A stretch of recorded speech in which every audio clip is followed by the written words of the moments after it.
ప్రస్తుతం దేశంలో అయ్యప్ప స్వాముల సీజన్ నడుస్తోంది. ప్రతి ఏడాది దేశం మొత్తం మీద కోట్లాది భక్తులు అయ్యప్ప దీక్ష చేపట్టి శబరిమలై సందర్శిస్తూ ఉంటారు. కేరళలో ఉన్న అయ్యప్ప ఆలయంలో అడుగుపెట్టి తమ దీక్షను విరమిస్తూ ఉంటారు. పిల్లల నుంచి పెద్దాళ్ల వరకు అయ్యప్ప మాలలు వేయటం మనకు తెలిసిందే. ఆడాల విషయంలో మాత్రం కొన్ని ఆంక్షలున్నాయి. ఇటీవలి సుప్రీంకోర్టు తీర్పు నేపథ్యంలో శబరిమల అయ్యప్ప స్వామి ఆలయం వద్ద తీవ్ర ఉద్రిక్తతలు ఏర్పడ్డాయి. అవి నేటికి కొనసాగుతున్నాయి. ఇక అసలు విషయానికి వస్తే సంక్రాంతి తర్వాత అయ్యప్ప స్వాముల సీజన్ ముగుస్తుంది. ఈ నేపథ్యంలో దేశం నలుమూలల నుంచి శబరిమలైకి భక్తులు పోటెత్తుతున్నారు.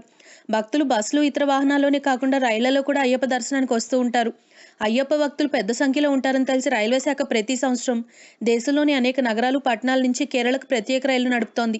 అయితే రైలు బోగీలు కలపతో తయారైనవి కావడంతో అయ్యప్ప స్వాములు రైళ్లలో దీపాలు వెలిగించి పూజలు చేస్తున్నప్పుడు ప్రమాదాలు జరిగే అవకాశాలున్నాయని గుర్తించారు.